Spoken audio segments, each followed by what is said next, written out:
A hero police officer who risked his life responding to last year's Pulse nightclub shooting massacre just lost his job because he suffers from PTSD. He actually suffered from it after that specific incident. And Corporal Omar Delgado was told Monday that his last day would be December 31st, and that comes just 6 months before he's eligible to receive pension benefits. And he joins us now live. Thank you so much for joining us, first of all. We really appreciate it. Good morning. Thank you for having me. So how long had you been with the Eatonville Police Department? I've been with the Eatonville Police Department about 9.5 years. Mm-hmm. And take us back to that day, if you don't mind, on June 12th, 2016. That is a date I will never forget. It was such a horrific event. I was actually assisting a couple other officers on a different call when that call came out.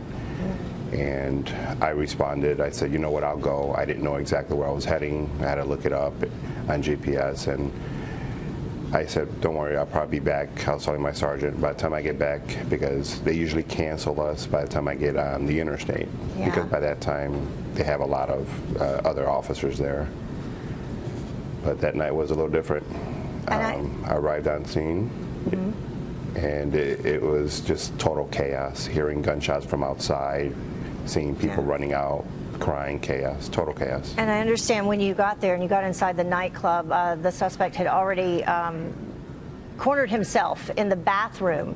But one of the things that you mentioned that I just couldn't imagine was how you had to stay there in the nightclub, surrounded by dead bodies and hearing their cell phones continually go off. Yeah, that was something that was very difficult to handle. The adrenaline was pumping, so I didn't really, take the full blunt of it at that time. It wasn't until later that it just kind of hit me, and just being in there for 3.5, 4 hours, it was just nowhere to go. Just all I kept seeing were bodies, and that is why right now, to this day, hearing an iPhone ring kind of just takes me for a loop because of the PTSD that I incurred. Yeah.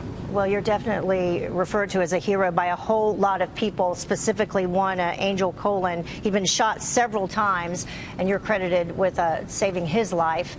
So what is happening now? You were, how many months? 6 months away from getting your full pension, and they've said that they're letting you go? What excuse or what's the reason that they're giving you?